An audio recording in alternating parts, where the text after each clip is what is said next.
Hello, and welcome to the Middle East Forum's webinar series and podcast. I'm Stacey Roman, and I will be moderating this discussion today.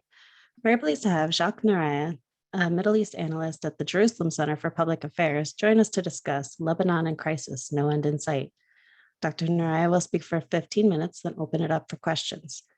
Should you wish to ask a question, please use the Q&A box located at the bottom of your screen to type your question. And with that, I'll turn the discussion over to Dr. Jacques Neriah. Well, thank you for having me, especially on this troublesome week we had with the terrorist attacks in Israel. Anyway, we are talking about Lebanon, and Lebanon has, in fact, we are speaking about a failed state. Everybody agrees that to that assumption, even the Lebanese themselves. I mean, because the economic plight and the economic disaster that Lebanon is undergoing right now has left really deep scars in Lebanon and has disintegrated the state as a state that cannot provide any more services for its citizens. The situation is such that today the national reserves in the Bank of Lebanon are barely $11.5 billion, compared, for example, with $220 billion in Israel. So the fact is that Lebanon suffers today of a huge percentage of poverty. We're talking about almost 3 million Lebanese living under the line of poverty, and 23% of them in the extreme poverty, which means that they can barely live if they are not helped or assisted by outside help. And this is where the Lebanese diaspora, 15 million Lebanese, are active in sending money to their relatives in Lebanon. Otherwise, Lebanon would not have existed anyway. One of the symptoms of this situation, I'm not talking about the electricity, which you have barely 6 hours a day, about wells that do not function, about the shortage of water supply, garbage and rivers of garbage in the street. I'm talking about the fact that situation is such that in the north, for instance, young Lebanese from the Tripoli area and Akkar area have joined Daesh because they receive $150 per month, and this is a way to survive. So this is really something that is weighing very heavy on Lebanon, and I think that right now we don't see any possible venue that could help Lebanon get out of this economic quagmire. But in the midst of it, of course, this economic situation was created by whom? By Hezbollah, basically. Because in 2012, Hezbollah just was instructed by Iran to go and fight in Syria, and where he clashed with Saudi Arabia. Clashing with Saudi Arabia meant that the Saudis began drawing their money from the Lebanese banks, and the slide was very slow. And finally, it hit in 2019, October 2019, when the government decided to raise taxes on the WhatsApp communications. So, and from then on, you know, the road is very clear. The Ponzi scheme that was built, that the Lebanese economy was built upon, was just disintegrated. And today, Lebanon faces the worst economic crisis that this country has suffered since 150 years. In the midst of it, we have, of course, a political outcome, and what will happen in Lebanon in the next few months. We have two main dates, the two main events. One is the elections to the parliament, the legislative elections in May, and of course in October the presidential elections. Right now, according to what I can see, what I can analyze from situation, there could be a situation where Hezbollah would not gain the same seats as he had in the past, which means that because being criticized by the public and so on, Hezbollah is suffering setbacks. And if this happens, I believe that Hezbollah will paralyze the system, will paralyze the legislative body, and we would face more or less what we are facing today in Iraq.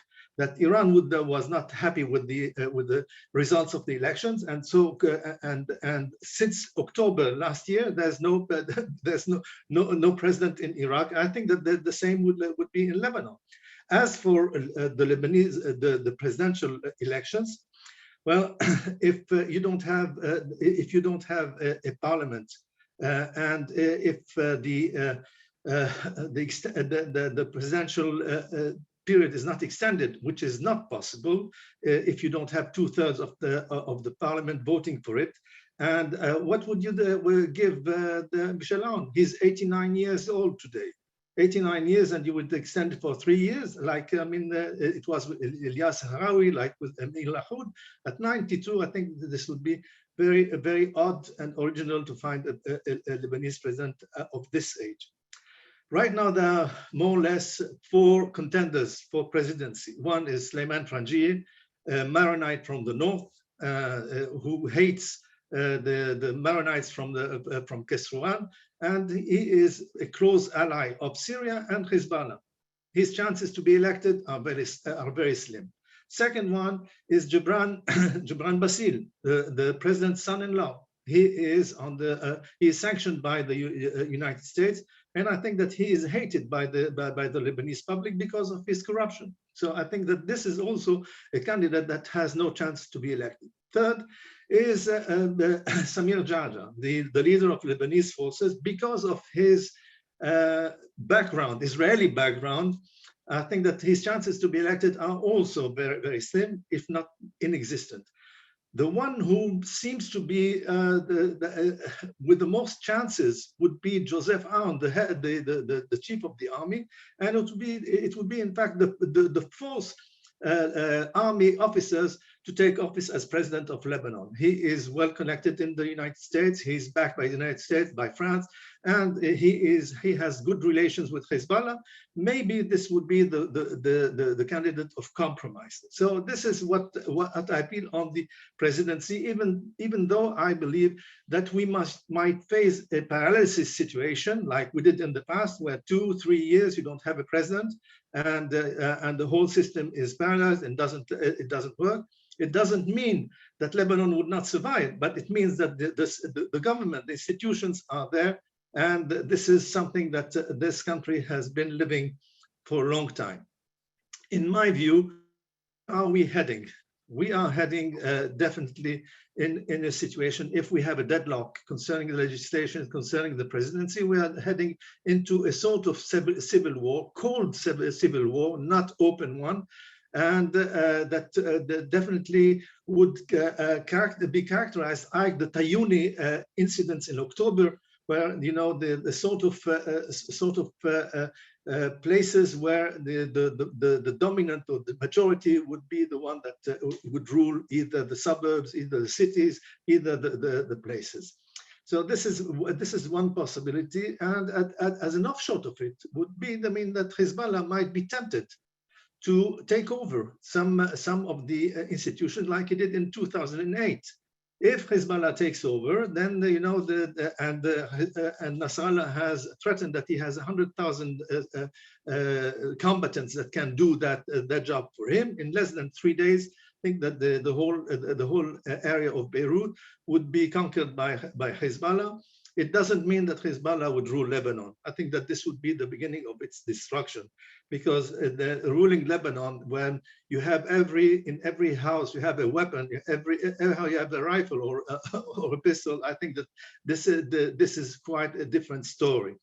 Anyway, the idea of Hezbollah was, of course, to take control through the legal means and through the legal system. And according to what Nasrallah has said in the past, that his aim, his vision is to transform Lebanon into part of the Islamic Republic under the Vilayat Faqih from Tehran. So this is really one possibility that we have taken into account. And the second one is that in this perspective, I believe that there would be a sort of a further cantonization of Lebanon, a sort of partition, a comeback to the Lebanon of 1920, before the French committed the big error of adding to the Mount Lebanon, adding the Bekaa Valley, adding the Tripoli area, adding the Beirut and the Sidon and Tyre area. So this would be definitely a development that we are witnessing today. And we have seen that during the Civil War, 1975 to 1990. This could be a continuation. If Lebanon continues to fall into this economic marasm, I think that there will be no choice, because the famine is here. I mean, they have, Lebanon today has wheat for 20 days. This is what these are the reserve of Lebanon. So what they don't have foreign assets to buy with. So they will ask the US, the France, and the world to help them to survive. And if this is the case, that Lebanon cannot survive as a state, maybe the solution would be a sort of Kosovo a solution where an international body would not rule Lebanon, of course, but be a sort of advisory committee, advisory board that would try to do the reforms that the Lebanese themselves are not able to do today. And I think that this is the main idea behind what's happening today. This has been expressed by some Lebanese. And I think that this is a possibility that we cannot eliminate at all as a possibility. So basically, to sum up, I think that the situation in Lebanon is we are facing a sort of deadlock. We are facing a dead end, and there's no way that you can escape from it. The elections are here, and certainly there'll be a paralysis, the paralysis of government, the paralysis in the presidential elections, and we are falling into a vacuum, and this vacuum has to be filled. It could be filled by Hezbollah, but if Hezbollah fills the vacuum, then he has big problems in ruling Lebanon. This is my presentation. I'm open for the questions. All right, thank you so much. That was a lot of information, so fast. So Carrie Hillebrand asked, considering the near total collapse of the public health care system, what is the present impact of COVID on the Lebanese sectors? Is any vaccination program going on? Well, most of the vaccines that are being given in Lebanon are being provided by outside countries. COVID, as it appears, I mean, in Lebanon, it's very unexplainable. You cannot explain it. It's less. Its impact is less there than in Israel, for instance. So we have 15,000 people who are confined every day because of the COVID. In Lebanon, you have maybe 100 or 200. I don't think that this is the case. What is important in Lebanon is that because of the economic situation, 40% of all nurses have emigrated to the Gulf area. 30% of the doctors, physicians have left Lebanon, and the outflux of academics, of people with professions, lawyers, that. If you go to Paris today, I mean, I was there 10 days ago, the whole street speaks Arabic, Lebanese Arabic. That just left Lebanon. All the rich are right now positioned in Cyprus because it's near Lebanon. They still have some assets there, and I think that the hospitals, the hospitals that are not under Hezbollah are suffering a lack of medicines, of physicians, whereas the Hezbollah health system, which is based on Iranian assistance, receives from Iran and from Syria, all sorts of medicines that you cannot have in Lebanon. And one of the things that Lebanese do when they come back from a trip abroad is with the suitcases full of medicine. This is something that is very, very important in Lebanon, and people are suffering. Dialysis, it doesn't exist anymore. All sorts of severe treatments for cancer. The people just die because of that. And if you don't have money and you don't leave the country, then your chances to survive in Lebanon are very slim. So you just mentioned Iranian assistance. If the U.S.-Iran deal provides Iran with a lot of significant funds, how would that affect Hezbollah and Lebanon? Asked by Eric. This definitely would give Hezbollah more means to recruit people, to recruit an audience. Now, we know that they have hospitals, they have schools, they have banks, they have supermarkets, they have pharmacies. About the pharmacies, there was, since last year, there's a rush that characterizes Hezbollah by buying pharmacies who went bankrupt. So they are creating a system where the Lebanese will have no chance but to work through Hezbollah. And today, is sending in the millions. We're talking about 250 millions a day, and even more. I'm not talking about other monies that Hezbollah is receiving from West Africa and from South America, but basically this money comes from Iran and serves to build the military might of Hezbollah.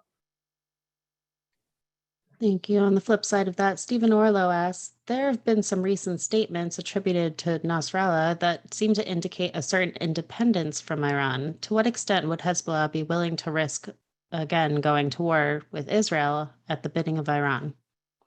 Let us be no doubt on that. Hezbollah is an Iranian production. It's a Lebanese talking Arabic Iranian organization. It has been founded by Iranians. It has been instructed by Iranians. And the Hezbollah would not do anything without Iranian acquiescence. We saw in the 2006 war that Qasem Soleimani was sitting near Nasrallah and Imad Mourni and giving the instruction how to fight. So I think that the sort of independence Hezbollah has is only theoretical. In fact, I mean, everything is done and decided upon by Tehran. Understood. JL asks, is there any way internally or externally to break the stranglehold that Hezbollah has on Lebanon? Could the Lebanese army stand up to Hezbollah? Well, if the Lebanese army stands to Hezbollah, in less than 2 days, there'll be no Lebanese army. So the Hezbollah has more manpower than the Lebanese army. The Lebanese army main fighting force is the few brigades, where most of the manpower of Hezbollah is not in the logistics, but in the fighting units. Hezbollah has proven in 2008. In less than 3 days, he took over Beirut. So I mean, and if there's a conflict between Hezbollah and the Lebanese army, which is founded on brigades, on confessional brigades, the Christian brigades and Muslim brigades and Sunni brigades and Shiite brigades, it will disintegrate like it disintegrated in 1975 during the Civil War.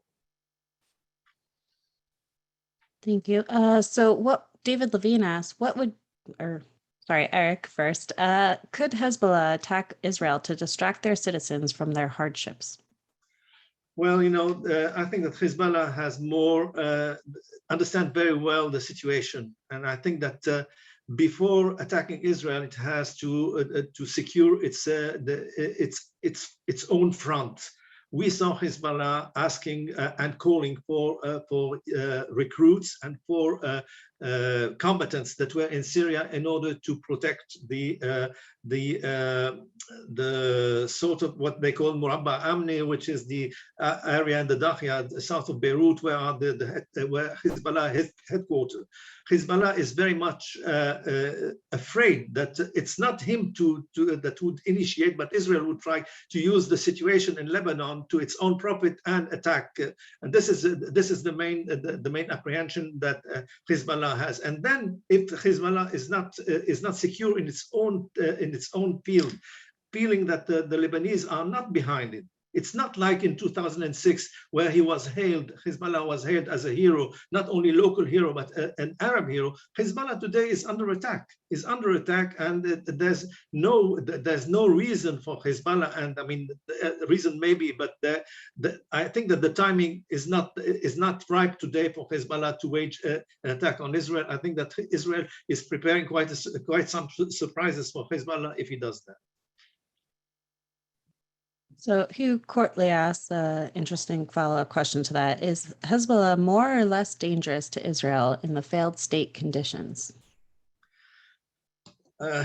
Hezbollah has to, in a failed state situation, Hezbollah has to take care of two fronts: the domestic front in Lebanon and the front with Israel. What is the priority? In my view, it's the Lebanese front, because the Lebanese front would give, if Lebanon falls into the abyss, then Hezbollah is the one that would take profit of the situation and install what was in Hezbollah's vision, the Islamic Republic of Lebanon, part of the Islamic Republic of Iran under the Vilayat Faqih. This is what Hezbollah ideology talks about. So, the second, once you have Lebanon, then you have also the Lebanese army. You have all the means of a state.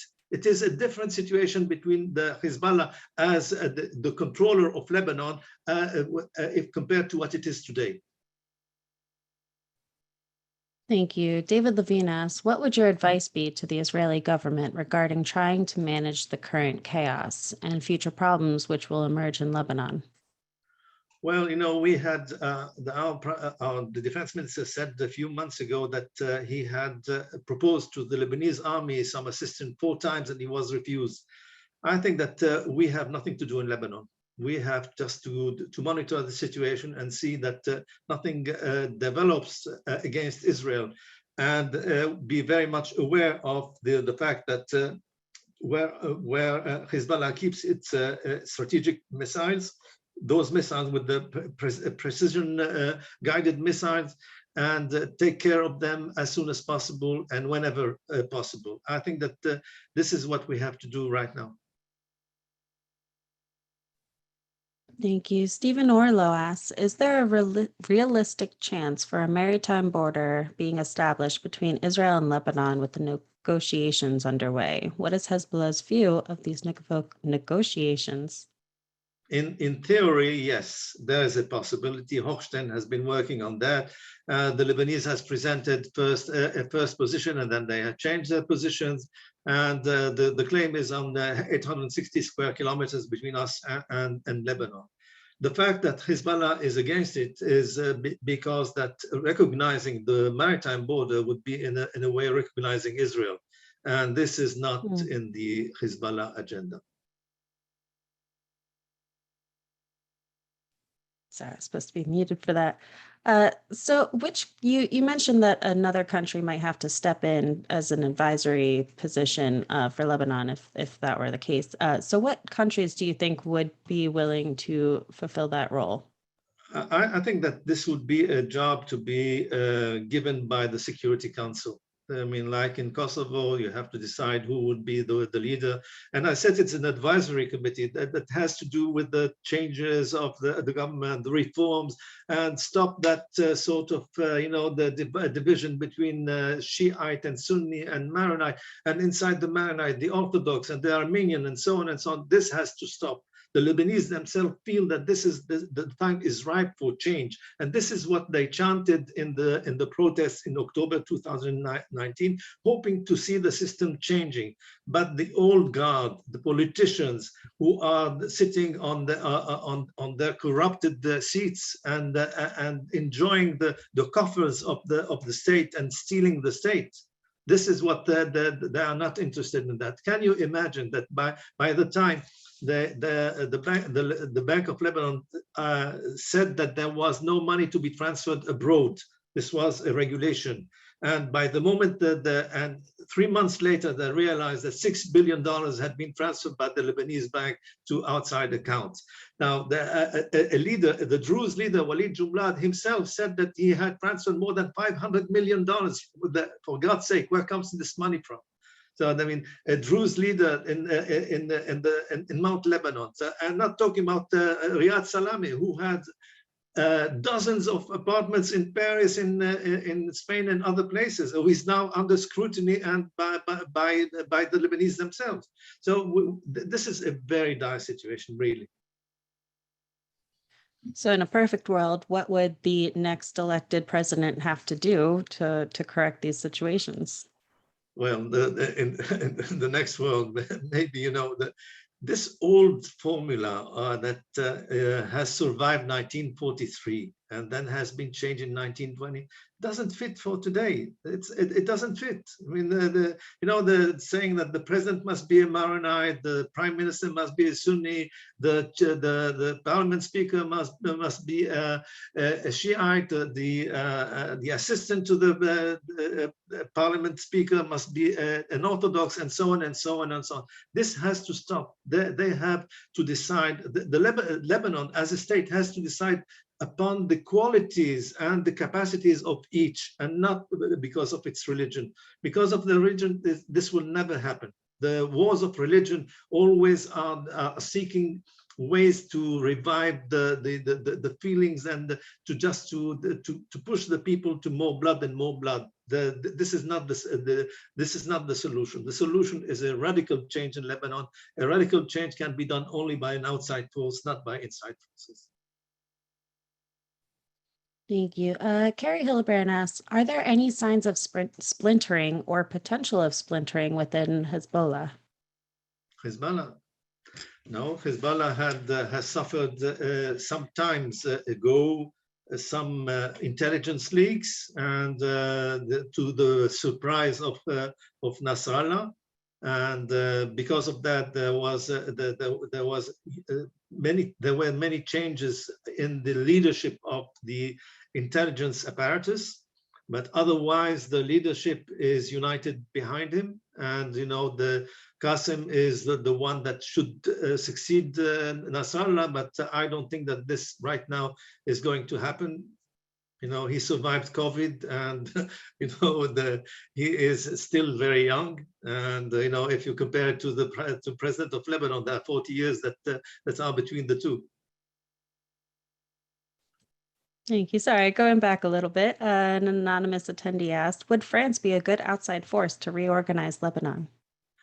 Well, as I said, it should be an international body, not force, international body that would advise Lebanon what to do, how to do. You want to get funds. You want to be funded by the outside world, the World Bank, the WHO, and all the international organizations. Okay, you have to present a program. You have to present such and such things. I mean, we have to do it in an orderly way. Otherwise, you know, the monies were sent to Lebanon after the explosion in Beirut in order to renovate and to build the third of the capital that was destroyed. Where the money has disappeared? Where has it disappeared? In the pockets of the politicians. So really, it has to be really controlled by a body that has the power also to give that money. Understood. Robert Larrick asks, what do you think of the Negev conference calling for better relations, including with Iran, as part of an expanded Abrahamic brotherhood to leave our countries and children a better future than this mess? Well, you know, I must agree that the Negev summit is an outstanding event, but having been in 1990s, part of the Rabin administration, and being part of the Oslo Agreement, I remember very well that we had an embassy in Mauritania, an embassy in Morocco, an embassy in Tunisia, an embassy in Qatar. And I think that, I mean, this is really a debut. It's a beginning. And I think that personally, we should pursue this way. And I don't believe that, according to a question that we are talking about, the better relations with Iran, this summit has been I would say has been created in order to prevent the Iranian threat. The Egyptians Emiratis and the Bahrainis and Israel. I mean, I'm not talking about the Jordanians and other. Everyone, each of those factors is threatened by Iran. We know Bahrain in 2016, almost an upheaval and the plot against the kingdom. In the Emiratis, every week or the other week, there's a cell that has been discovered. In Saudi Arabia, the same. So this is a common threat that unites those people. They're not looking right now to do business with Iran. Far from that. On the contrary, how to stop Iran? The idea is to create a military, a security umbrella that would cover all those countries together in order to provide early warning against the Iranian missiles if they are shot at those countries. Thank you so much. That last question summed it all up pretty nicely. But for our viewers, could you please let us know where we could find some more of your work? Well, at the Jerusalem Center for Public Affairs, if you type my name, Jacques Neriah, you'll see all the articles I have written in the last 12 years, more than 150 articles concerning the Middle East, Lebanon, Egypt, Sudan, and North Africa. All right. Well, thank you so much. We've come to the close of our webinar. Thank you again, Dr. Neriah, for joining us today. Thank you for having me. Of course. For our viewers, please be on the lookout for our weekly webinar offerings email coming out over the weekend. Thank you all for joining us, and I hope you have a wonderful day. Thanks again. Bye-bye.